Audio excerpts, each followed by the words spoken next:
ọba tó pọ̀ ní pàtàkì àgbà kò yí àyàn lórí ọ̀fẹ́ ńlá tó fún wa o ẹgbẹ́ fún wa agbára ìwọ Ọlọ́run lórí ayé wa gbogbo ẹni mọ́ ìyàn fún ohun tí ò ń ṣe lọ́wọ́lọ́wọ́ báyìí ẹni mọ́ Ísírẹ́lì gbọ́ pẹ́ Olúwa gbà yìí ìwọ tó pọ̀ ní pàtàkì fọwọ́ ògo ìwọ Ọlọ́run agbẹ́ọ̀gá fọwọ́ ẹwà ìwọ Ọlọ́run agbẹ́ọ̀gá fún ìbùkún rẹ agbẹ́ọ̀gá fún ògo rẹ àti ẹwà rẹ lọ́nà lórúkọ Jésù gba ọpẹ́ Olúwa gbọpẹ́ Olúwa gbà yìí agbẹ́bí tó bá ṣe rẹ dé ilé wa agbẹ́bí tó ń bá ṣe rẹ lọ ẹ̀pọ̀ o ti ṣèdí ọ̀rọ̀ rẹ pé wàá ṣe ohun tuntun wù jáde nísinsìnyí pé ìlérí ọ̀rọ̀ rẹ yóò ṣẹ mọ́ ayé wa lára ẹni mọ́ Ísírẹ́lì lórúkọ Jésù Olúwa gbọpẹ́ Olúwa gbà yìí o bàbá àtọ̀ wá lórúkọ Jésù tó wá gbára jáde ní àárọ̀ yìí Olúwa járe ọ nínú àjárí ọ lórí ilé ẹni kankan Olúwa járe ọ a fẹ́ rí ọ lónìí lórúkọ Jésù náà wá gbára jáde járe ọ pẹ̀lú ìṣẹ́gun járe pẹ̀lú ọlá rẹ a ó sì yìn ọ́ lógo láì lórúkọ Jésù Kristi Olúwa àti olùgbàlà wa àmín. Àwọn Ọlọ́run jẹ́ ká bẹ̀rẹ̀ sí gbé Jésù yìí ga o jẹ́ ká bẹ̀rẹ̀ sí láì fún ohun tó ṣe inú ayé wa sẹ́ jẹ́ ká dúpẹ́ fún ìrìn àjò ayé wa ọba tó dó tì wá ọba tó jẹ́ kójú tì wá ọba tó jẹ́ kẹ́gàjì ayé wa aláàbò Góṣẹ́nì olùrànlọ́wọ́ ẹni olùgbani jẹ́ ká dúpẹ́ lọ́wọ́ Ọlọ́run fún ohun tó ṣe inú ayé wa tó bá ayé wa dé jẹ́ ká dúpẹ́ ibi tó mú ayé wa lọ lọ́wọ́lọ́wọ́ báyìí jẹ́ ká gbóhùn wa sókè ká yìn bàbá yìí pé Jésù ṣé o onítọ́jú mi ò mọ̀ ṣé o onítọ́jú mi ò mọ̀ ṣé o onítọ́jú ayé mi ò mọ̀ ṣé o onítọ́jú ayé àwọn ọmọ mi ò mọ̀ ṣé o dúpẹ́ lọ́wọ́ Ọlọ́run ọmọ wọn fẹ́ kó gbé Jésù kásẹ̀ àǹtí mo fẹ́ kó yin Ọlọ́run lógo fún ohun tó ṣe láàárọ̀ yìí gbogbo apá ó ṣe gbé ẹsẹ̀ rẹ ó gbé ọba tí ò jẹ́ kí àlàáfíà sọnù mọ́ ọ lára ọba tí ò jẹ́ kí àlàáfíà rẹ kò di fíafíà dúpẹ́ lọ́wọ́ Ọlọ́run Jésù ṣé o fún oore ńlá fún ohun tó ṣe inú ayé rẹ fún ohun tó ṣe inú ayé ọmọ rẹ fún ohun tó ṣe inú ẹbí rẹ dúpẹ́ lọ́wọ́ Ọlọ́run yìí Olúwa ṣé o ẹni mọ́ Ísírẹ́lì ò ṣe ẹni mọ́ Ísírẹ́lì ò ṣe o ẹni mọ́ Ísírẹ́lì ò mọ̀ ṣe dúpẹ́ lọ́wọ́ Ọlọ́run yìí Jésù ṣé o Jésù ṣé o dúpẹ́ lọ́wọ́ Ọlọ́run ọba tó pa ọ́ mọ́ ọba tó dọ̀ ọ́ sí ọba tó ṣe ohun ọ̀tun nínú ayé rẹ ẹ kò dúpẹ́ lọ́wọ́ Ọlọ́run yìí Jésù mọ̀ ṣe Jésù ṣé o olùgbàlà ńlá ò ṣé o Jésù ṣé o mo yìn ọ́ lógo fún ohun tó ṣe lónìí mo gbé ọ fún ohun tí wàá ṣe inú ayé mi lónìí mo yìn ọ́ lógo fún ohun tí wàá ṣe inú ayé àwọn ọmọ mi gbogbo àwọn ọmọ fẹ́ kó yin bàbá yìí àwọn ọmọ fẹ́ kó gbé Jésù yìí kásẹ̀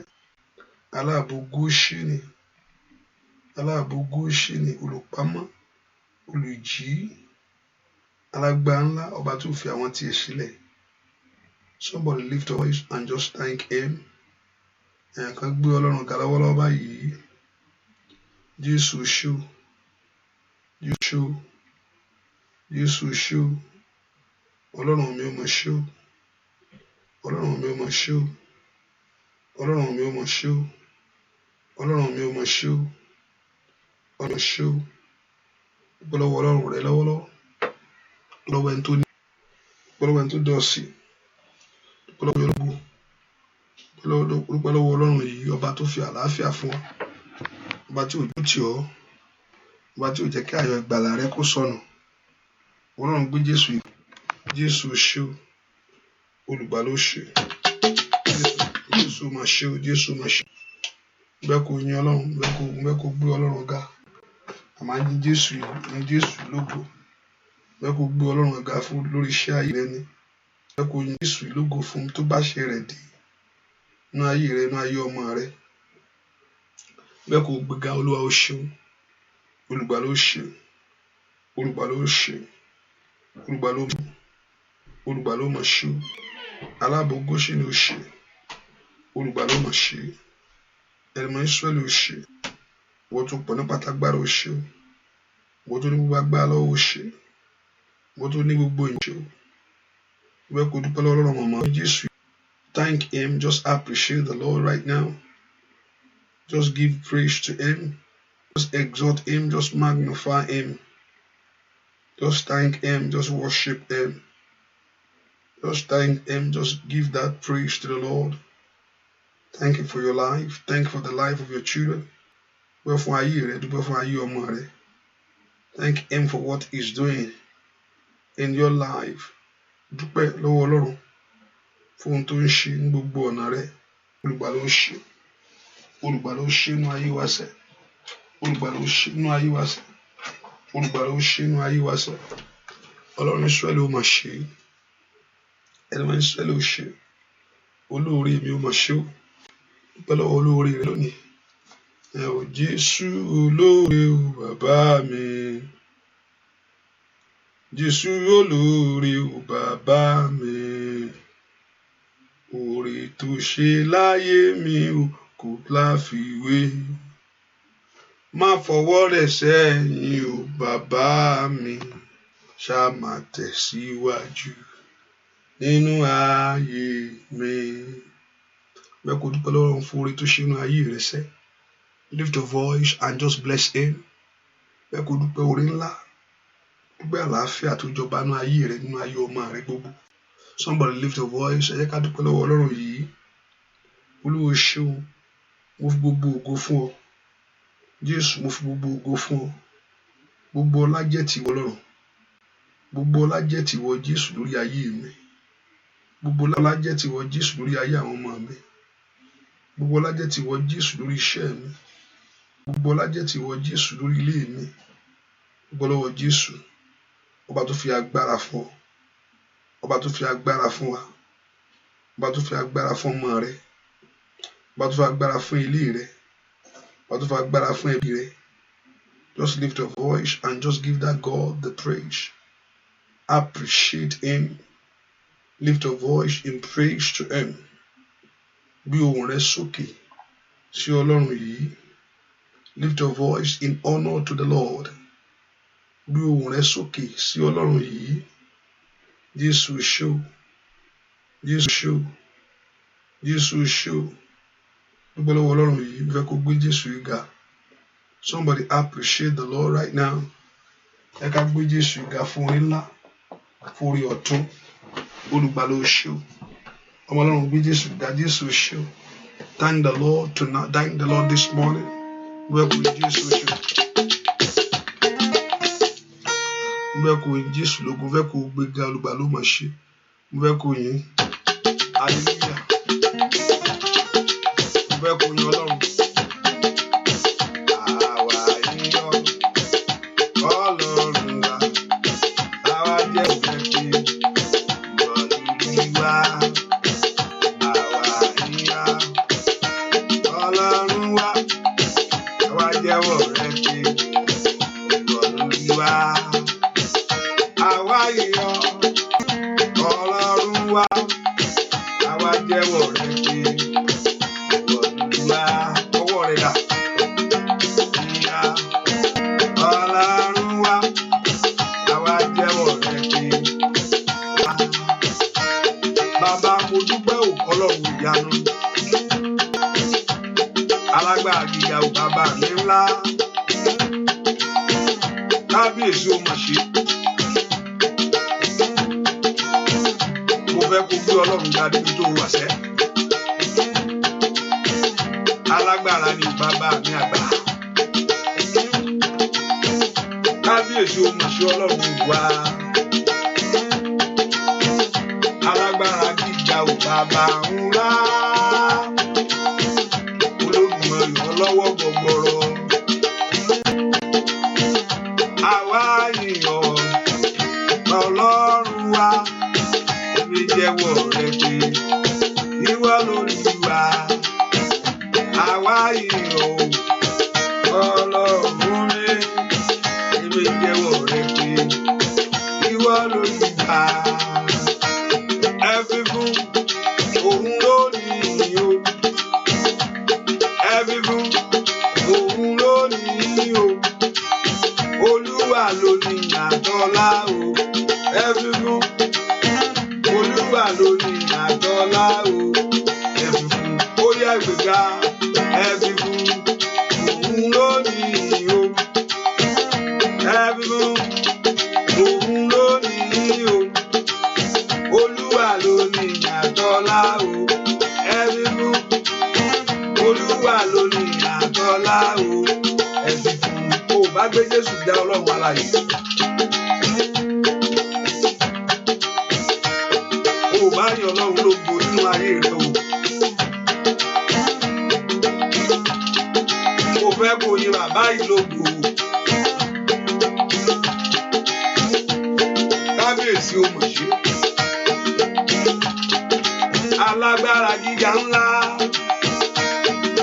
Ọba tó dó ti àti àwọn tí ẹsẹ̀. Kò wí bẹ́ẹ̀ ṣe bẹ́ẹ̀. Kò mọ̀ pẹ́ wá. Kò pẹ́ mi.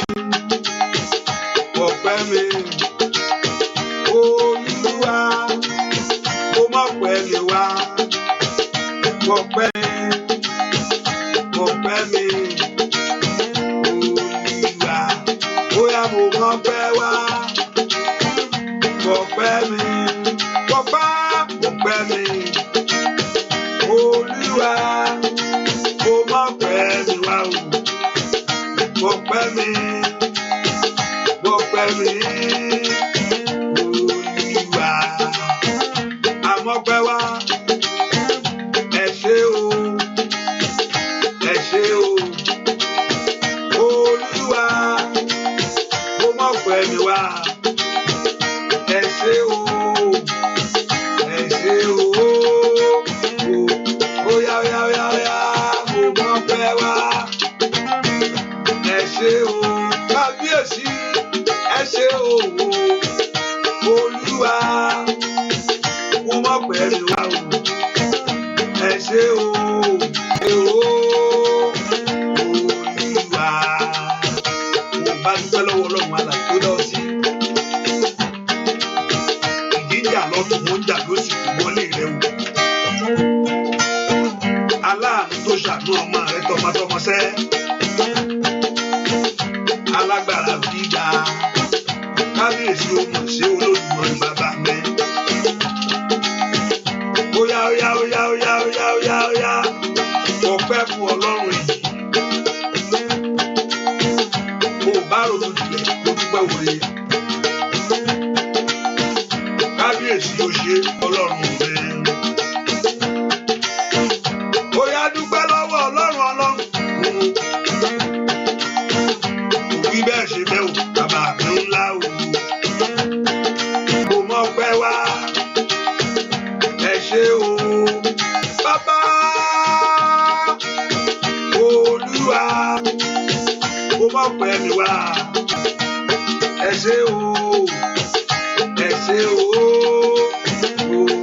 Óyá dúpẹ́ sẹ́, mo mọ̀ pẹ́ wá. Ẹ ṣé o. Ẹ ṣé o. Olúwa. Mo mọ̀ pẹ́ mi wá. Ẹ ṣé o. Ẹ ṣé o. Olúwa. Thank you sir o. Bàbá mi o mọ̀ ṣe o. Thank you sir o. Bàbá mi o mọ̀ ṣe o. Óyá dúpẹ́ lọ́wọ́ Ọlọ́run alààyè. Bàbá thank you sir o. Bàbá mi o mọ̀ ṣe o. Bá fọ pé fún Ọlọ́run yìí kóore tó ṣe fún ayé rẹ tọmọtọmọ. Óyá óyá thank you sir o. Bàbá mi o mọ̀ ṣe o. O bá dúpẹ́ lọ́wọ́ Ọlọ́run yìí. Kóore ńlá tó ṣe lórí ayé rẹ. Thank you sir o. Bàbá mi o. Ọ̀pọ̀ òjò ló ti rọ̀ sílẹ̀ mú sẹ́. Óyá dúpẹ́ lọ́wọ́ Ọlọ́run. Bàbá mi sẹ́ thank you sir o. Bàbá mi o mọ̀ ṣe o. Oní thank you sir o. Olódùmarè kò mà mọ̀ ọ̀pẹ́ wá thank you sir o. Bàbá mi o. Óyá dúpẹ́ lọ́wọ́ Ọlọ́run. Thank you sir o. Olódùmarè kò mọ̀ ṣe thank you sir o. Bàbá mi o. Óyá mo dúpẹ́ wòye. Orí àná mo dúpẹ́ wòye òní mo mọ̀pẹ́ wá. Óyá óyá óyá óyá óyá. Thank you sir o. Bàbá mi o o bàbá mi ó máa mọ pé bàbá jùzà o bàbá mi óyá dúpẹ́ lọ́wọ́ Ọlọ́run alààyè oore ńlá tó ṣe lórí ayé rẹ̀ nínú bí ó gbà o bàbá mi ó bá dúpẹ́ lórí ọ̀rẹ́ gbogbo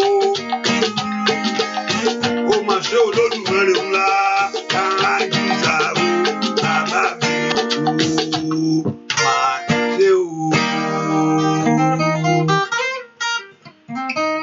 Dúpẹ́ lọ́wọ́ Ọlọ́run Jésù máa ṣe o.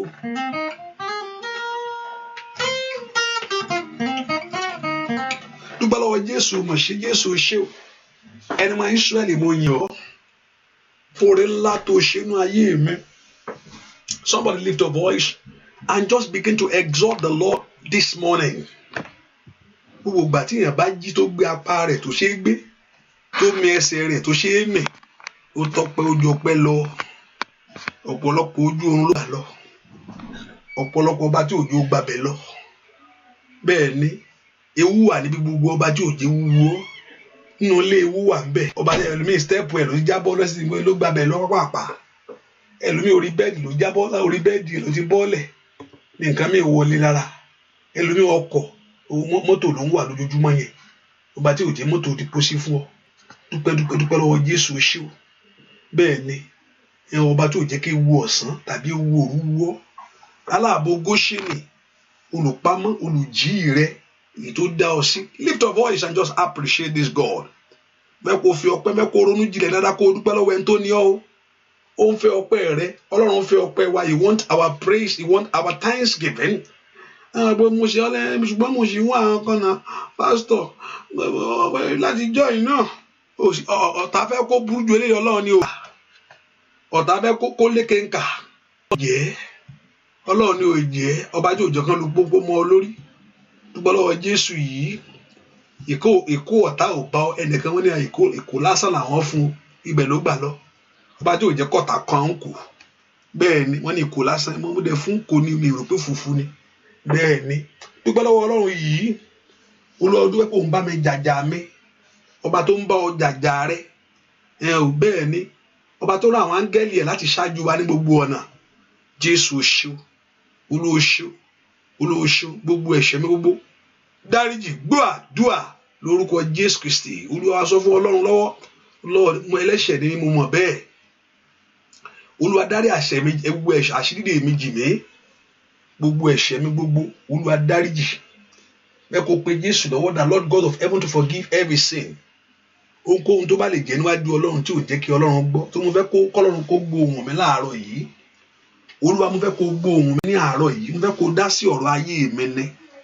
Ohunkóhun tó ń bẹnu ayé mi tó fi ní yọjú sí mi lónìí. Olúwa dáríjì. Ọmọ Ọlọ́run lánàá kó gbàdúrà orúkọ Jésù. Sọ fún Ọlọ́run kó dárí gbogbo àṣírí jì gbogbo ẹ̀ṣẹ̀ mi gbogbo ní orúkọ Jésù. Olúwa dáríjì. Sọ fún Ọlọ́run alààyè Olúwa dáríjì.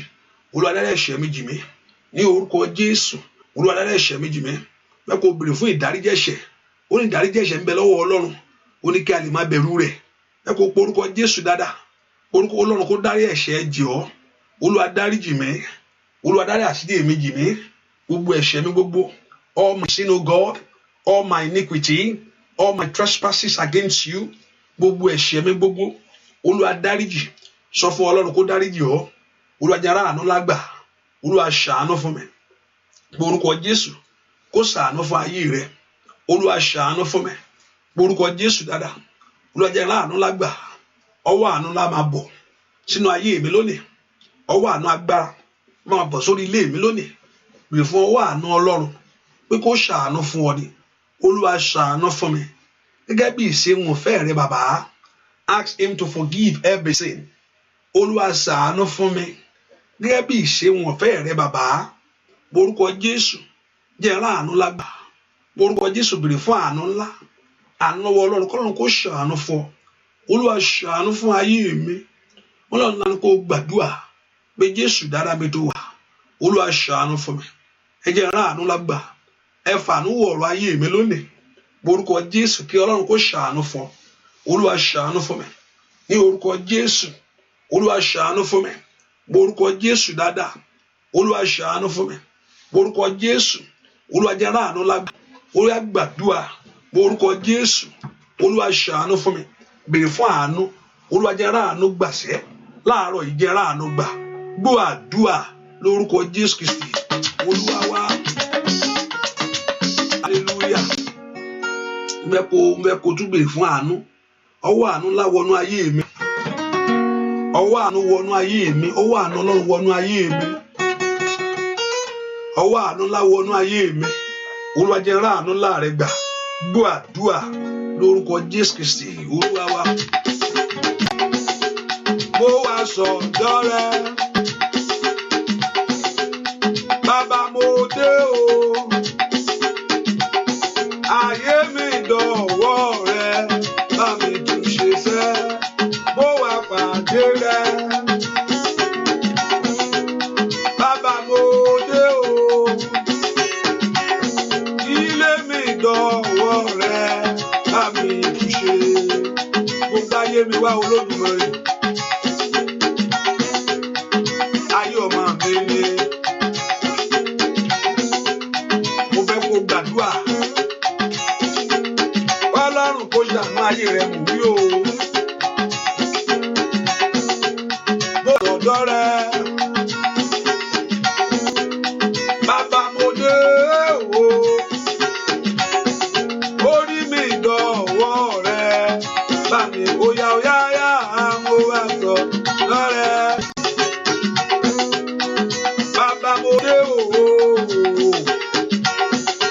Orí mi dọ̀wọ́ rẹ, láti tún ṣe atóríṣe ò bàbá mi o. Atú ayé ẹni ṣe, tú ayé àwọn èèyàn yìí ṣe. Olódùmarè dìde nú agbára rẹ. Àwọn èèyàn mà ti dé, iṣẹ́ ti kàn ọ́. Ṣé o tó ṣe òkú Olódùmarè wá? Káyé mọ̀ pé alágbára ni ọ́ bàbá mi o. Gbogbo ogun kó wọlé pátápátá. Ọ̀nà àbáyọ kó là fún ayé àwọn èèyàn yìí. Ó yá dìde nú àwọn ẹ̀yìn bàbá mi. Náwó agbára ò bàbá mi máa. Káyé àwọn èèyàn kó ní ìtura. Gbogbo ibi tí bàtà ti ń tẹ́ lẹ́sẹ̀. Ọlọ́run kó fi ìtura sí. Gbogbo tó ti jẹ́ ìtìjú. Ọlọ́run kó sọ́dọ̀gbò. Gbogbo ọ̀nà tí ayé ti di Ọlọ́run là rọ́rọ́. Jésù ìwọ ló ní wá. Bàbá mo dé o. Orí mi dọ̀wọ́ rẹ. Bá mi tó yá o. Ìwọ ló ní wá.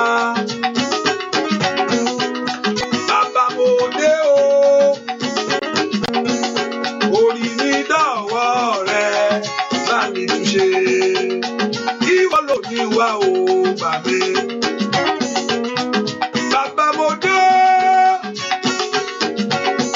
Orí dọ̀wọ́ rẹ. Bá mi tó yá o. Ìwọ ló ní wá. Olódùmarè mo.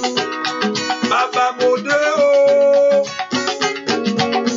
Orí mi dọ̀wọ́ rẹ. Láti alágbára wò. Torí ayé àwọn èèyàn yìí ṣe. Ayé wọn ò dọ̀wọ́ rẹ bàbá mímọ́. Ṣe ìyanu ńlá káyé lè mọ̀ pé Ọlọ́run ni ọ́ o. Jáde Ọlọ́run alààyè bàbá mi. Bóyá bá mi sọ ayé àwọn èèyàn kó sọ̀rọ̀ wọn dayọ̀ sẹ́. Gbogbo aṣọ ẹ̀gàn Ọlọ́run bọ̀. Gbàdúrà o. Bóyá náà wọ agbára ò jáde bàbá mi. Náà wọ agbára ò jáde. Bàbá ṣe ìyanu ńlá. Káyé lè mọ̀ pé wọ́n ní Ọlọ́run ńlá bàbá. Ṣe ìyanu Ọlọ́run ṣe ìyanu. Ṣe ìyanu inú ilé mi ṣe. Bóyá sọ bẹ́ẹ̀. Ṣe ìyanu Ọlọ́run ṣe. Lóyìn ní bàbá mi máa ṣe ìyanu inú ilé mi ṣe. Lórí ọmọ rẹ ṣe ìyanu Ọlọ́run ṣe. Bóyá ṣe ìyanu ṣe ìyanu.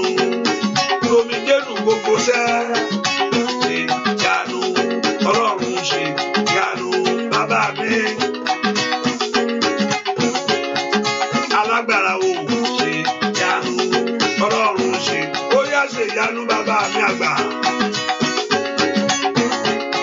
Bóyá ṣe ìyanu ńlá.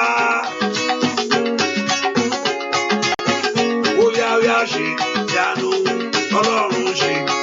Bóyá gbàdúrà ṣe ìyanu. Ṣe ìyanu. Bàbá mi máa ṣe ìyanu. Nínú ayé àwọn ṣe ìyanu. Nínú ilé wọn ṣe. Bóyá ṣe ìyanu tó ń fẹ́. Ó nílò lásán ṣe ìyanu. Ọlọ́run ṣe. Lórí ayé àwọn èèyàn yìí bàbá mi ò ṣe ìyanu. Ọlọ́run ṣe. Lórí iṣẹ́ wọn láyé ṣe ìyanu. Ọlọ́run ṣe. Bóyá ṣe ìyanu. Bàbá ṣe ìyanu. Ọlọ́run ṣe. Bóyá ṣe ìyanu. Ṣé ṣe ìyanu. Ọlọ́run ṣe. Lórí iṣẹ́ wọn ní ṣe ìyanu. Lórí ilé wọn ṣe. Bóyá ṣe ìyanu. Bàbá mi máa ṣe ìyanu. Lórí ilé wọn ṣe. Sọ bẹ́ẹ̀ ṣe ìyanu. Ìyanu láyé mi fẹ́. Bàbá ṣe ìyanu. Lórí iṣẹ́ wọn. Jésù kò ṣe é ṣe ìyanu. Nínú ayé mi ṣe. Bóyá ṣe ìyanu. Lórí iṣẹ́ mi ṣe ìyanu. Ẹ pọ orúkọ Jésù bí tó wà sẹ́. Ọlọ́run mo tẹ̀lé ọ̀rọ̀ rẹ láàárọ̀ yìí. Mi ò wá lásán, ohun tó sọ fún mi ni mo ṣe. Ó ní ẹ jẹ́ wá sọ́dọ̀ mi ẹ̀yin tí ń ṣiṣẹ́. Ọlọ́run, ohun tó ń ṣẹlẹ̀ ní ayé mi ni mo gbé tọ̀ wá. Ìwọ ló mọ tí ń ṣe èmi ò mọ̀. Olúwa yanjú ọ̀rọ̀ mi láàárọ̀ yìí. Olúwa yanjú ọ̀rọ̀ ayé àwọn ọmọ mi gbogbo. Ask the Lord to settle your case this morning. Olúwa dá sí ọ̀rọ̀ ayé mi fún mi. Ohun tí Ọlọ́run bá dá sí ìwọ gan mọ̀ pé ẹnìkan dá sí. Ohun tí Ọlọ́run bá dá sí ìwọ gan mọ̀ pé ẹnìkan dá sí. Porúkọ Jésù, Olúwa dá sí ọ̀rọ̀ ayé mi. Dá sí ọ̀rọ̀ ìrìn àjò mi sẹ́. Mo fẹ́ kí ayé mi kó gbójútù. Mo fẹ́ kí ọ̀rọ̀ mi kó látúnṣe. Wọ́n lànà kó gbàdúrà. Orúkọ Jésù, orúkọ Jésù, orúkọ Jésù. Olúwa dá sí ọ̀rọ̀ ayé àwọn èèyàn yìí. Fẹ́ kí ayé wọn kó gbójútù. Fẹ́ kí ọ̀rọ̀ ayé wọn kó látúnṣe. Olúwa dá sí ọ̀rọ̀ ayé àwọn ọmọ mi. Porúkọ Jésù, kí ọ̀rọ̀ mi àwọn ọmọ mi kó gbójútù. Kí ọ̀rọ̀ àwọn ọmọ mi kó látúnṣe. Ó yá ìrìn àjò ẹ̀ ń kọ́. Ọ̀rọ̀ iṣẹ́ yẹn ń kọ́, that job. Ọ̀rọ̀ ìrìn àjò ẹ̀ ń kọ́, sọ fún Ọlọ́run. Ìkàbàrúsàté pèròsèté. Sọ fún Jésù, ọ̀rọ̀ ayé mi kó gba ojútùú. Ọ̀rọ̀ ayé mi kó ṣeé ṣe. Ọ̀rọ̀ ayé àwọn ọmọ mi gbogbo. Porúkọ Jésù, Olúwa dá sí. Ohun tó ń pa mí lẹ́kún. Ohun tó múnú mi dùn. Ohun tó ń bà mí láyọ̀ jẹ́. Ó yá ní ìrìn àjò mi. Olúwa mú ayọ̀, Olúwa sọ ìbànújẹ́ mi dayọ̀ fún mi. Olúwa dá sí, gbọ́ àdúrà lórúkọ Jésù Kristi. Olúwa wá, ẹ porúkọ Jésù bẹ́ẹ̀ kó fi gbogbo agbákágbá tí ń fi àjà ayé mi. Gbogbo pàtí pọ́n mi lójú. Bẹ́ẹ̀ kó fa Ọlọ́run kan ló ń pọ́nyàn lójú 100%. Ọlọ́run ò pọ́nyàn lójú.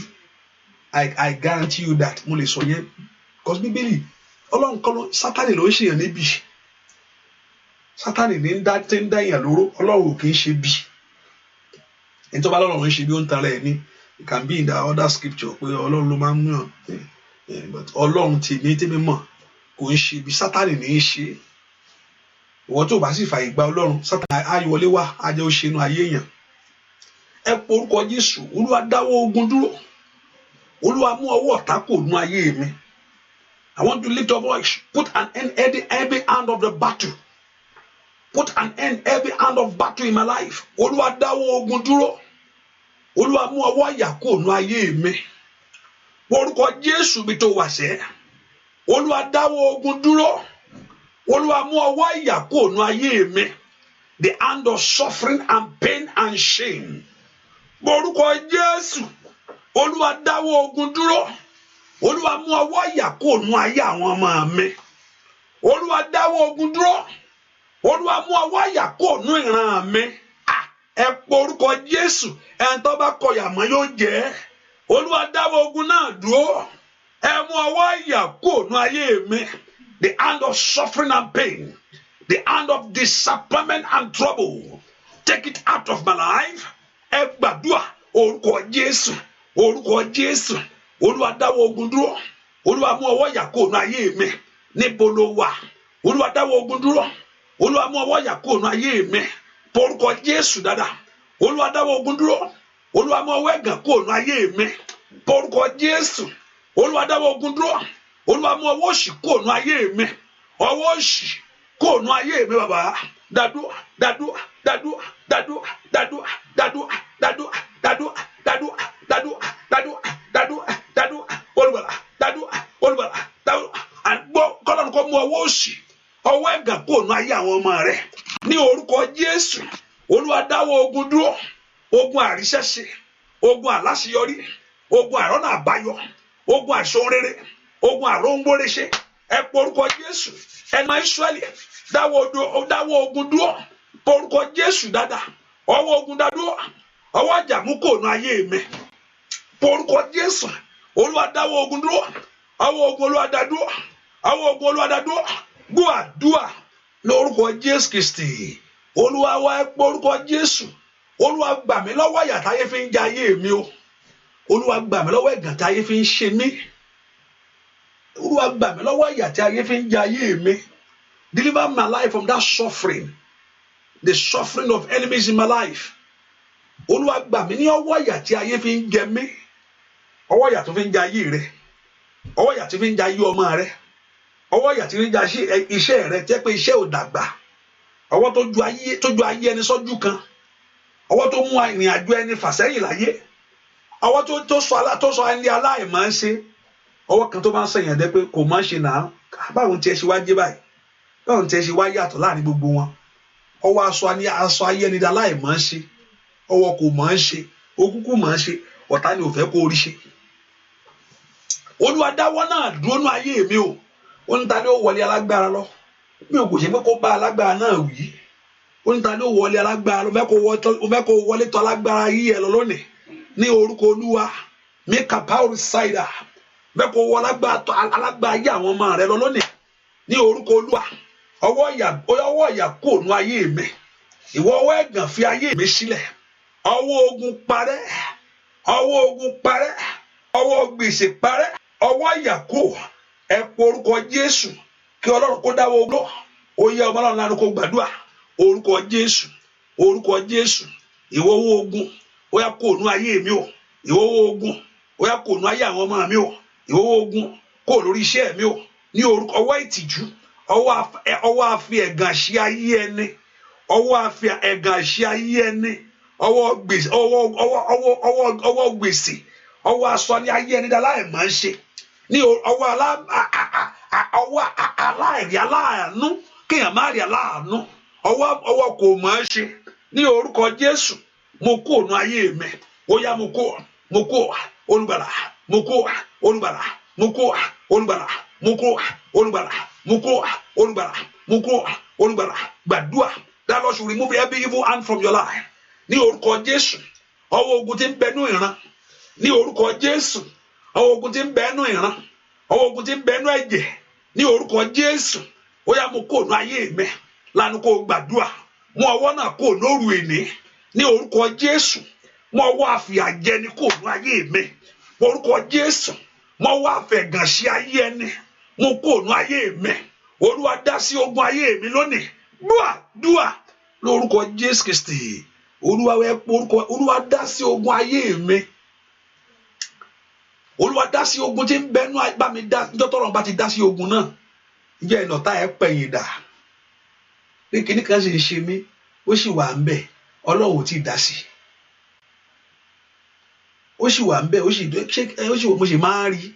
Ọlọ́run á dẹ̀ dá ṣáájú. Á dẹ̀ dúró. Ọlọ́run á dẹ̀ sọ̀rọ̀ Sátánì á dúró kẹ̀ níbi ló ń bọ̀. Mo sì ń rí. Ó sì ń ṣẹlẹ̀ lẹ́ẹ̀kọ̀ọ̀kan. Ó máa ń wá. Mo gbàdúrà tó. Ọlọ́run ò tí ì dá sí o. Ọlọ́run ò tí ì dá sí. Ọlọ́run ò dá sí nǹkan láyé èèyàn. Káyé yẹn wà bákan náà mọ́. Ẹni tó kú gangan. Wọ́n ló ti ń rùn. When he's thinking now, there's no more life in him. He said, no, if you believe all things are possible. Just Jesus dá sí ọ̀rọ̀ Lásárò ti sick. Even tí kú fi pa, Jésù ti dá sí. Ṣùgbọ́n nítorí Jésù dá sí, wọ́n ló ti ń rùn wọ́n ní fún ẹ̀ tí ń yòrò. Ó ti di olóòórùn bí, ó ti ń rùn ta. Bẹ́ẹ̀ ó ní gbàgbọ́. Ó ní kò sí nǹkan kan, kò sẹ́jẹ̀ mọ́. Ṣùgbọ́n alágbára fọhùn, ó ní Lásárù, ó ní jáde wá. Bí èsì pé ẹni tó kú, ó sì jáde. So I want you to lift your voice and talk to God, that God of heaven to intervene. Olúwa dáwọ́ ogun ìdúró. Olúwa dáwọ́ ogun tí ń bẹnu ayé mi. Ó wá fi iṣẹ́ ṣe ayé ẹni. Olúwa dáwọ́ ogun ìdúró. Put an end to this battle in my life. Tọ́lọ́run bá dá sí ogun ayé ẹ̀yìn á mọ̀ pé ẹnìkan dá sí. Alágbára máa sọ tó líaba. Orúkọ Olúwa dá sí ọ̀rọ̀ ayé mi, dáwọ́ ogun dúró. Orúkọ Jésù. Ma shi tete bakapa, ma soto paruske, dasi baba, alágbára, niya, ológojúlọ lẹ́jà, alágbára, niya, ológojúlọ lẹ́jà, alágbára o.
Jésù, Olúwa bí ogun tó dúró tì mí wó.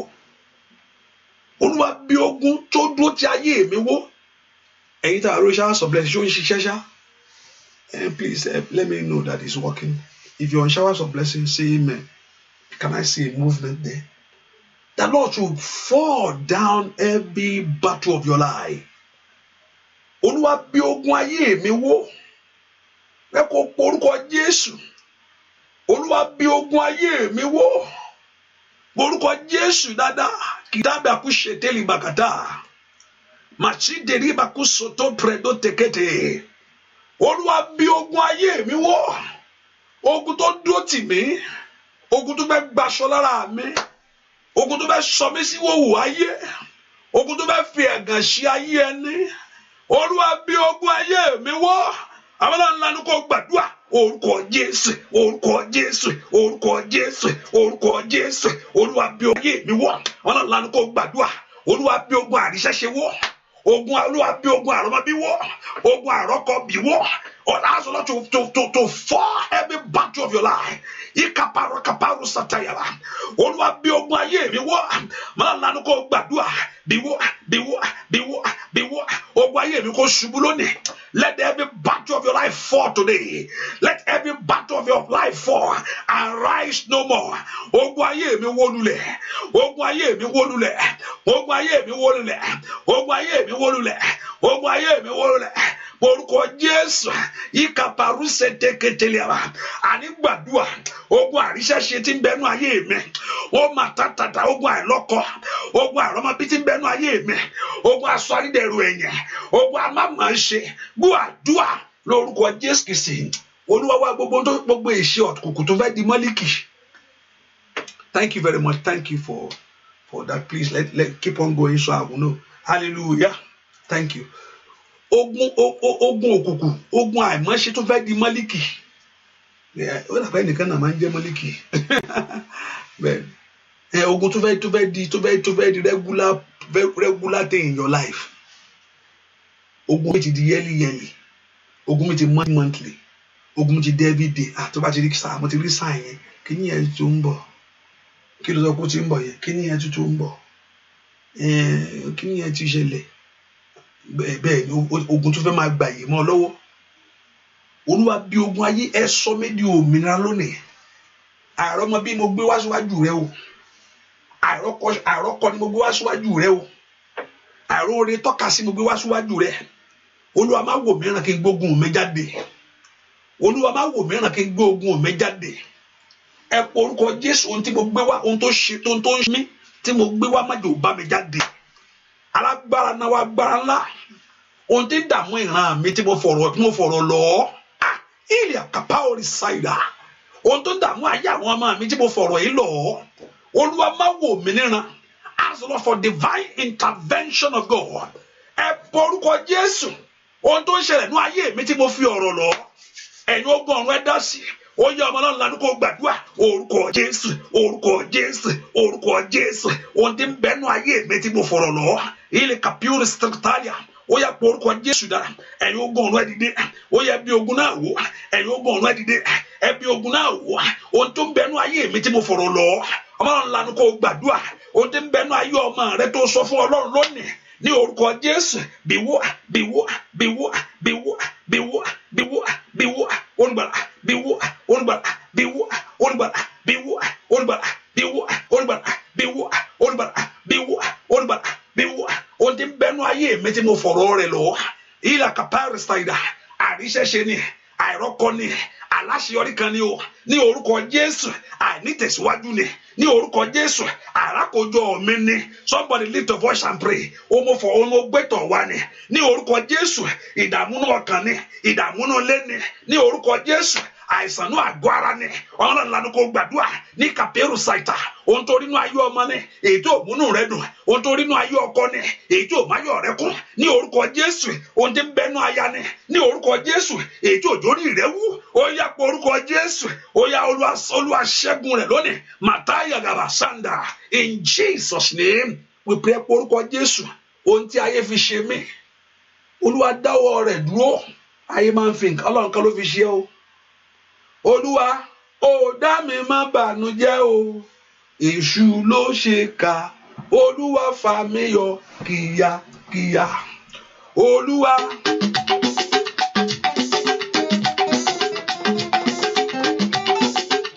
Bàbá Olúwa ó dá mi má bànújẹ́ Olúwa dá mi má bànújẹ́ èṣù ló ṣe kà Olúwa fà mí yọ.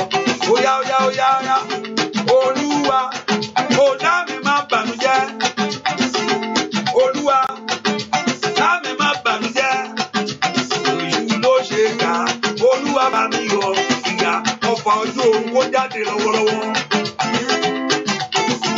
ọfà ojú oorun kó jáde lọ́wọ́lọ́wọ́ ọfà ojú oorun kó jáde lọ́wọ́lọ́wọ́ every arrow of the ojú oorun kó jáde lọ́wọ́lọ́wọ́. Olúwa ó dá mi má bànújẹ́. Ẹlẹ́dàá mi ó dá mi má bànújẹ́. Èṣù ló ṣe kà ó. Olúwa bá mi ó yá gbàdúrà. Olúwa ó dá mi má bànújẹ́. Ó pẹ̀lẹ́ mọ́ mi. Olúwa ó dá mi má bànújẹ́. Bàbá o, èṣù ló ṣe kà ó. Olúwa fà mí yọ. Ìyà ó yá jáde o. Lórúkọ Jésù. Tọmọtọmọ ni kó jáde. Gbogbo ọkọ̀ ojú oorun kó jáde. Gbogbo ọkọ̀ ọ̀sán kó jáde. Gbogbo ọ̀fẹ́ nínú ara rẹ̀ kó jáde. Olúwa ó dá mi má bànújẹ́. Olúwa ó dá mi má bànújẹ́. Èṣù ló ṣe kà. Olúwa fà mí yọ. Kíákíá ẹ porúkọ Jésù. Ohun tí ayé fi ṣe mí, ohun tí ayé dàgbàsàgbàdà mi tó ní kó máa yan. But everything that enemy has put into your life, gbogbo ohun tí ayé dà sínú ayé mi tí ò ń ṣe tìwọ́ lọ́rùn, gbogbo ẹni tó ní kó máa ṣà kó máa rí ṣà, ohun tí ayé fi kàn mí, ohun tí ayé fi kàn mí, ẹni tó fà jùlọ hàn ní orúkọ Jésù, gbogbo alágbà tó ní pé màá rí tó sì ń rí dòní yìí. Olúwa gbà mí lọ́wọ́ ogun tí ń jà mí. Má jẹ́ lọ bẹ́ẹ̀, má jẹ́ gbé ogun mi jáde lọ́wájú rẹ̀. Don't let me live with my battle. Olúwa má jẹ́ gbé ogun mi jáde lọ́wájú rẹ̀. Ẹ gbà sílẹ̀ lónìí. Gbogbo ẹrù ayé tí mo gbé wá. Gbogbo ẹrù ayé táyé gbé rù mí. Ohun táyé gbé sí ọlágbádá. Ilé àkàpẹ́rù ṣáìdà. Ohun táyé ní kó máa yan. Lípẹ̀rù ṣètèkètè. Ohun táyé ní kó máa sìn. Ó yá lónìí. Ọlọ́run ó wọ̀ mí lọ́rùn o. Olódùmarè ó wọ̀ mí lọ́rùn o. Olódùmarè ó wọ̀ mí lọ́rùn o. Olódùmarè ó sú mi o. Olódùmarè mi lè gbé mọ́ o. Olódùmarè ó rẹ̀ mí o. Orúkọ Jésù. Ó yẹ gbẹ̀gbú Ọlọ́run mi. Ẹ gbà kó ònú ayé mi. Abániṣe bá ń ṣe tèmi. Gbà ń gbèrú wó ìkúrò. Ohun tó mú mi sọkún. Ohun tó mú mi banújẹ́. Ohun tó jáyọ̀ mi kún. Lórí ọmọ ni o. Lórí ọkọ ni o. Lórí iṣẹ́ mi ni lanu kó gbàdúà kí làbàkà sàtà kéde bìkú ṣètẹ́lìàdà ó yá gbàdúà jọ̀wọ́lẹ̀ jọ̀wọ́lẹ̀ jọ̀wọ́lẹ̀ jọ̀wọ́lẹ̀ jọ̀wọ́lẹ̀ jọ̀wọ́lẹ̀ jọ̀wọ́lẹ̀ jọ̀wọ́lẹ̀ jọ̀wọ́lẹ̀ olùwàlà báyà wọ̀nyẹ jọ̀wọ́lẹ̀ àdànẹ́nurú ní orúkọ Jésù ó yá gbàdúà abọ̀nẹ́nijẹ́ ní orúkọ Jésù ètí ń fari èmi sẹ́yìn ètí ò fẹ́ kí ìyanu mi ṣẹlẹ̀ orúkọ Jésù Olúwa dójútì gbàdúà lórúkọ Jésù Kristi Olúwa wa ìwọ tó ti ṣe àkíní ẹ mẹ́wàá nínà mẹ́wàá ní ìṣẹ̀lẹ̀ ẹ̀tẹ̀ pápápá ẹ̀tẹ̀ pápápá gbọmọ nìkí jẹ wọnú àdúrà kò ní gimmicks ń bẹ ẹ ṣáàṣe hallelujah fi ránṣẹ́ sí èèyàn mẹ́wàá fi ránṣẹ́ sí èèyàn mẹ́ta. It's okay. Hallelujah. Ṣiṣẹ́ fọ́lọ́run. Ṣiṣẹ́ o torí oòrùn bọ̀. Ṣiṣẹ́ o torí oòrùn bọ̀. Ìgbà tẹnikẹ́ni kò ní lè ṣiṣẹ́. Ẹ ṣe ohun tó lérè wájú Ọlọ́run. Ohun tó lérè bí kò jẹ́ a blessing to somebody else. And to the things of God. Ohun tó lérè nìyẹn. Mo ní kò ń ṣe ohun tó tí àdúrà tó gbà fún ara rẹ kó ló mèrè wá o. Àdúrà tó gbà fún ara rẹ ni ohun tó ṣe fọ́lọ́run tó ṣe fọ́mọ ní kejì ló kọ́lé díẹ̀ lọ́rùn. Olúwa dá mi lóhùn, Olúwa fún mi mọ́tò.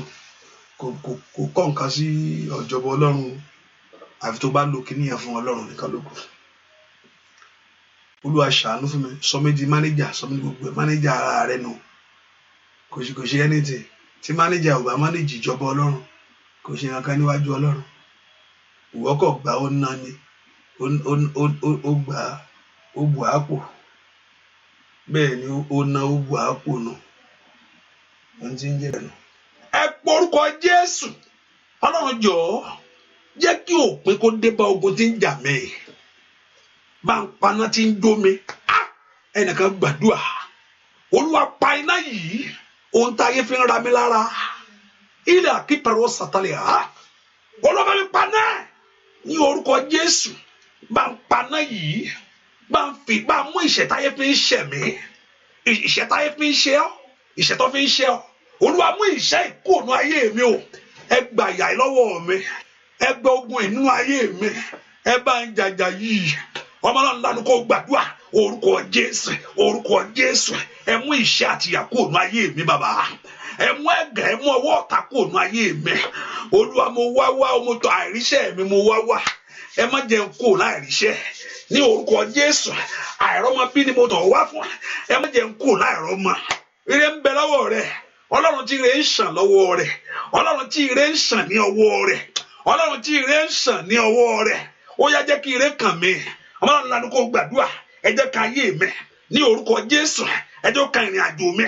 let God set you let God grant you lánàá kó gbàgbà ẹ jẹ́ kí èmi náà rí tèmi gbà ní orúkọ Jésù ẹ jẹ́ ká ọ̀nà àbáyọ tèmi náà là ẹ má jẹ́ n kú nínú ìyà eléyìí ẹ má jẹ́ n kú nínú ẹ̀gàn yìí ẹ má jẹ́ n kú nínú òṣì yìí ní orúkọ Jésù ẹ má jà yé bèrè pé ọlọ́run mi dà ó yá màmá gbàdúrà ó yá orúkọ Jésù ẹ má jẹ́ yà jẹ mí ẹ má jẹ́ ìṣẹ̀ṣẹ̀ mi ẹ má jẹ́ kẹ́gàn mú mi lánàá kó gbàdúrà dìde olùgbàlà dìde olùgbàlà dìde olùgbàlà dìde làmìlọ́wà olùgbàlà làmìlọ́wà olùgbàlà làmìlọ́wà olùgbàlà làmìlọ́wà olùgbàlà làmìlọ́wà olùgbàlà làmìlọ́wà olùgbàlà làmìlọ́wà olùgbàlà làmìlọ́wà náà yí àwọn èèyàn lọ́wọ́ ní orúkọ Jésù ràn iṣẹ́ wọn lọ́wọ́ ní orúkọ Jésù bá mi dá sọ̀rọ̀ ayé wọn má jẹ́ wá lásán Father intervene Father step in break every yoke turn things around favor their life in the name of Jesus ẹ bá aṣọ ìtìjú ìkúrò ẹ mú aṣọ ẹ̀gàn ìkúrò ẹ mú aṣọ ìyà ìkúrò ní orúkọ Jésù gbọ́ àdúrà lórúkọ Jésù Kristi Olúwa wa ẹ pé orúkọ Jésù orúkọ tí ayé sọ mí Olúwa mú mi kó ipò tí ayé jù mí sí ipò ẹlẹ́yà orúkọ tí ayé sọ mí Ọlọ́run gbè lọ́wọ́ Jákọ́bù lórúkọ rẹ̀ orí Jákọ́bù ni ìwọ yìí nǹkan ń bẹ ó gbé nǹkan rù àìjìnlẹ́sẹ̀ ni wọ́n yìí ó àgbàtọ́ lọ́n pa orúkọ rẹ̀ dà Ábúráhámù ó ní kí ni tiẹ̀ ó ní tòun rè pé àníṣe nǹkan kí sẹ́sẹ̀ ràgbó ó porúkọ rẹ̀ dà ẹ porúkọ Jésù orúkọ tí ayé ń pè mí ibi tá fún ìpín mi má tọmọtọmọ sísítà yẹn àwọn single nǹkan wà náà òkè ó sì fẹ́ kú mbẹ let the single raise up their hand ó nà mbẹ ni àwọn tí ò tí ì lọ́mọ ń bì àwọn tí ò níwèé àwọn ni ò níwèé ó nà òkè àwọn ni ò tí ì níyàwó àwọn ni ò níṣẹ́ àwọn orúkọ tí ayé sọ mí ẹ pọ orúkọ mi dà let God change that your name ẹ pọ orúkọ máa mi dà ẹ pọ orúkọ ayé mi dà ẹ sọ mí lórúkọ tuntun lónìí o ẹ pè mí lórúkọ tuntun lónìí ẹ pè mí lọ́lọ́mọ Olódùmarè ẹ pè mí lọ́lọ́kọ láyé gbogbo agbá tí ò forúkọ iṣẹ́ mọ́ mi lára gbogbo agbá tí ò fẹ́ kí orúkọ tí Ọlọ́run sọ ṣe mọ́ lára kò dá ọmọ yà ayé ló gbé síbẹ̀ ẹ bá ń gbé kú o ẹ bá mú ọwọ́ yà kú o orúkọ tí ayé ń sọ mí tí ò ń ṣe tiẹ̀ ipò tí ayé jù mí sí ipò tí ayé pè ìpín mi mọ́ ilẹ̀ power side lónìí ó yá mú mi kú o gbogbo táyé fi mi ká gbogbo tí ò fẹ́ kó jáde mò ń wò kankan lọ́wọ́lọ́wọ́ báyìí gbogbo tí ò fẹ́ kó jáde gbogbo tó ṣe ọmọlé gbogbo tó ti ìpín rẹ mọ́bẹ̀ ó yẹ mú mi jáde náà agbára bàbá ní orúkọ Jésù ẹ mú ọwọ́ ìyà ìkúrò ẹ mú ọwọ́ ìyà ìkúrò ẹ mú ọwọ́ ogun ìkúrò lánàá kó gbàdúrà ní orúkọ Jésù ẹ mú ọwọ́ ìyà ìkúrò ẹ mú ọwọ́ ogun ìkúrò remove the hand of this battle ẹ mú ọwọ́ ìyà ìkúrò ẹ mú ọwọ́ ogun ìkúrò nínú ayé mi tọmọtọmọ ọwọ́ ìyà parẹ́ ọwọ́ ogun dákẹ́ ọwọ́ ìyà parẹ́ ọwọ́ ogun dákẹ́ ọwọ́ ìyà parẹ́ ọwọ́ ogun dákẹ́ ọwọ́ ìyà parẹ́ ọwọ́ ogun dákẹ́ ní orúkọ Jésù ọwọ́ ìyà parẹ́ ọwọ́ ogun dákẹ́ ọwọ́ ìyà parẹ́ náà yọ ọmọ mi ní orúkọ Jésù gbọ́ àdúrà ní orúkọ Jésù Kristi Olúwa ẹ pé orúkọ Jésù gbogbo alágbá tó dojú ayé mi délẹ̀ èyí tí ò jẹ́ rí sí mọ́. Olúwa bá mi ṣí lónìí gbogbo ayé tí ayé dojú rẹ̀ délẹ̀ àbí kò ní nǹkan tó yẹ kó ní, kò ní wà bí tó yẹ kó wà, kò ní ṣe nǹkan tó yẹ kó ṣe lásìkò. Ẹ porúkọ Jésù, Olúwa yí ayé mi padà fún mi.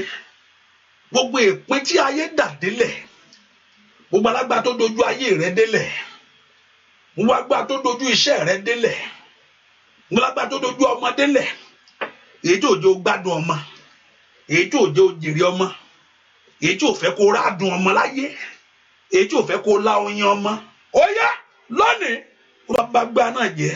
Ẹ sọ mí daláyọ̀. Gbogbo agbára tó da ìpín iṣẹ́ mi délẹ̀, ó yá ẹ gbé dìde sẹ́, ẹ gbé mi dìde Olódùmarè, ẹ gbé ayé ọmọ mi dìde, ẹ gbé ìrìn àjò mi dìde, gbé mi dìde bàbá. Porúkọ Jésù, let God lift you up. Ẹ porúkọ Jésù, gbé mi dìde bàbá. Ẹ gbé ayé ọmọ mi òkè, ẹ gbé iṣẹ́ mi òkè, ẹ gbé ìrìn àjò mi òkè. Ó yá lanu kó gbàdúrà. Porúkọ Jésù, ẹ gbé mi òkè, ẹ gbé mi òkè o. Ẹ fà mí lọ́wọ́ sókè, ẹ fà mí dìde, ẹ fà mí dìde. Olúwa fà mí dìde, Olúwa fà mí dìde. Láàárọ̀ jẹ́ mọ̀ pé mo dìde, jẹ́ mọ̀ pé mo dìde, jẹ́ kí èmi náà mọ̀ pé mo dìde. Ayé mi ò gbúdọ̀ rákòrò mọ́, ayé mi ò gbúdọ̀ wọlé mọ́. Ní orúkọ Jésù, ìpín mi ò gbúdọ̀ di pàǹtí. Ó yá gbàdúrà. Ògo bú jáde, ògo ọmọ mi bú jáde, ògo ọmọ mi bú jáde, ẹwà ọmọ mi fara, ògo ayé mi bú jáde. Gbọ́ àdúrà lórúkọ Jésù Kristi. Olúwa má jẹ́ n kú láì rí ìyanu mi, má jẹ́ n kú láì rí ìyanu mi, má jẹ́ n kú láì rí ìyanu mi, jẹ́ n rí ìyanu mi, jẹ́ n gbádùn ẹ̀. Pé kó rí nìkan, kó rí kó gbádùn ẹ̀, jẹ́ ń bẹ̀, jẹ́ ń lábẹ́ rẹ̀, jẹ́ ń fọwọ́ sẹ́nu bẹ̀. Bẹ́ẹ̀ ni Olúwa má jẹ́ n kú o láì rí ìyanu mi. Ohun tí mo béèrè yóò ṣẹlẹ̀. Má jẹ́ yà jẹ mí gbé, má jẹ́ róṣì, òṣì bá mú kó. Ohun tó jẹ́ tìjú mi jó dògo fún mi. Ohun tí ayé sọ di ìtìjú, ohun tí ayé sọ dẹ̀gàn lórí ayé àwọn ọmọ mi, ohun tó ti dẹ̀gàn bá wà ní báyìí náà kò ṣeé sọ mọ́. Kò tẹ gbà mí ìgbàdé òṣè fẹ́ yọjú mọ́, ìjà lọ bẹ̀yẹ mi fẹ́ lọ mọ́, kí ló dé? Gbogbo question tó máa ń bè lọ́mọ èmi là ń sà fún ni. Ó ti dìtìjú, ó ti dẹrù mọ́ mi lára. Gbogbo èèyàn bá ń sọ̀rọ̀ mi lè sọ̀rọ̀. Gbogbo máa ń béèrè nípa ayé mi náà báyìí kò yé mi. Gbà wo lẹ̀ ń bọ̀ nílé, gbà wo lẹ̀ ń bọ̀ nílé. Máa ṣáà máa fàdúrà ràn án lọ́wọ́. Gba àwọn kan wá lánàá last year náà, wọ́n ti wálé láti jọ́ yìí. Ìyá máa ràn mí lọ́wọ́, ẹ máa gbàdúrà. Ìgbà wo la fẹ́ ṣe nǹkan lé? Ìyá máa fàdúrà ràn án lọ́wọ́ ti dìtìjú. Ọkọ ń kọ́ gbalẹ̀ mọ́kọ bọ̀. Ẹ má béèrè question yẹn lọ́wọ́ mi mọ́jọ́. Gbogbo ẹ̀ náà lè má béèrè gbogbo gbà. Gbogbo táyé ń béèrè tó ń bọ̀ ọ̀nú jẹ́. Ohun tó táyé ń béèrè tó ń fún ọ sọkún. Olúwa kọ́lọ́run kó mú kó. Ṣẹ̀gàn médògó, ṣẹ̀gàn médògó. Ó yá. Orúkọ Jésù gbàdúrà. Ó dá kó dópin lónìí. Ní orúkọ Jésù kó dópin. Okùn tí ayé fi so ayé ẹ̀ mọ́lẹ̀ kó já o. Let God tear it up. Okùn tí ayé fi so pín rẹ̀ mọ́lẹ̀ kó Olúwa kó já bàbá. Okùn tí ayé fi so mọ́lẹ̀ ilé kàpá ṣìdá ìkọtàlíà o. Ní orúkọ Jésù kó Olúwa kó já okùn ìtìjú ìtayé fi mú ọ mọ́lẹ̀, okùn gbèsè ìtayé fi mú ìpín rẹ̀ mọ́lẹ̀. Ní orúkọ Jésù Olúwa já. Gbọ́ àdúrà lórúkọ Jésù Kristi. Olúwa wẹ́ pé orúkọ Jésù àdúrà jọ mú ìyanu wá fún mi. Let prayer bring great things to my life. Àdúrà tí mo gbà yìí yóò mú èso jáde fún mi. Ṣebí wọ́n ni mo fọ̀rọ̀ ayé mi lọ. Ṣebí wọ́n ló ní kí n sọ fún ọ. Wọ́n ní kí n sọ fún ọ. Wọ́n ló ní kí n ké pè ọ́. Ó ní kí n ké pè ọ́. Ó ní ìwọ Ọlọ́run yóò dáhùn. Ire mi máa bọ̀ wá. Ire ayọ̀ wá sọ́dọ̀ mi. Ayé rí. Ire mi máa bọ̀ wá o. ire ayọ̀ sẹ́ wá sọ́dọ̀ mi káyé rí ọmọ mi máa bọ̀ wá gbàdúrà á máa yọ̀ sẹ́ wá sọ́dọ̀ mi.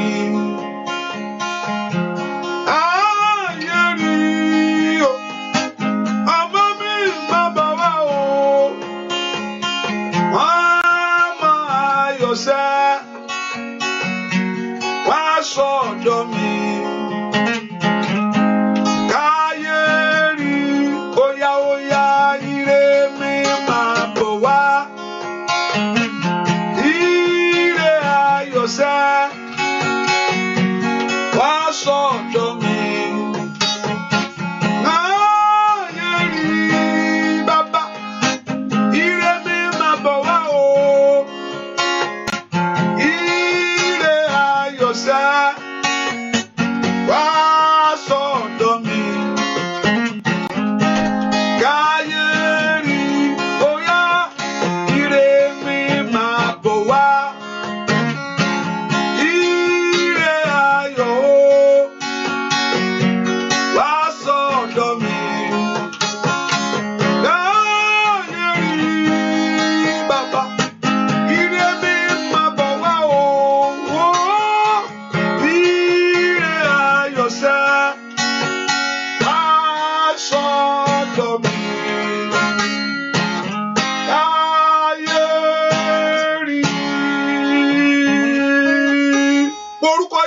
Mi tó wà ẹsẹ̀ gun ayé mi dògo fún mi ẹ sọ bànújẹ́ mi dayọ̀ ẹ bá ń gbẹ̀rù ikú ó wọ̀ mí lọ́rùn bàbá olúwa mi lè gbélé mọ́ rẹ̀ mi ó sú mi olódùmarè dá sí ọ̀rọ̀ mi lónìí má wò mí ràn fi àánú gbà mí ní orúkọ Jésù mi tó wà sẹ́ ó dán kí ọwọ́ agbá alákọ̀ọ́kan ayé rẹ ó dán kí ogun yẹn kó dogun ṣiṣẹ́ lónìí ó dán kí ọ̀nà àbáyọ kọ́nà ó yẹ pé orúkọ Jésù dáadáa mi tó wà sẹ́ Olúwa dìde fún ayé mi lónìí ó gbogbo ẹ̀gàn táyé fi ń ṣe mí gbogbo ìyà tí ọ̀tá fi ń jẹ mí ẹ bá ń gbọ́n nù ẹ má jẹ́ ń lọ lásán ẹ má jẹ́ ń jìyà ojú ògbúdọ̀ tì mí tọmọtọmọ ẹ ṣàánú mi ni ìyà yìí pọ̀ ju Olódùmarè bá Ọlọ́run sọ fún Ọlọ́run ẹni tí ò lè fi ọ́ ṣe ẹ̀yẹ́ nu o àgbàlagbà tán ni bàbá ẹ gbà mí lọ́wọ́ ìyà yìí I want to deliver you ẹ tú mi sílẹ̀ lọ́wọ́ ìdè ìgbèkùn òkùnkùn lọ́wọ́ ìgbèkùn ọ̀tá ẹ̀jẹ̀ ń bọ́ gbogbo agbára tó so ìṣeré mi mọ́lẹ̀ gbogbo agbára dójú tì ní gbogbo agbára tó fẹ́ kọjọ́ ọmọ mi lọ́wọ́ ọ̀tá ń ṣe kí ni ẹ̀kọ́jọ́ lọ ẹ̀ ó ti mọ̀ pé ìgbà àkókò díẹ̀ lèyàn ní láyé gbogbo agbára tó fẹ́ kí ọjọ́ lọ mọ́ ọ lọ́wọ́ Ọlọ́run dá ìgbà padà fún mi dá ìgbà padà fún ayé àwọn ọmọ mi ẹ má jẹ́ ń jìyà lásán orúkọ Jésù ayé mi má jò ó mọ̀ṣì ayé mi má jò ó mẹ̀gàn ẹ ràn mí lọ́wọ́ ẹ gbè mí níjà ẹ ṣèyanu inú ayé mi o òyà ire mi máa bọ̀ wá sọ fún Ọlọ́run o ire ayọ̀ sẹ́ wá sọ́dọ̀ mi o ayọ̀ eri o ire mi máa bọ̀ wá o ire ayọ̀ sẹ́ wá sọ́dọ̀ mi.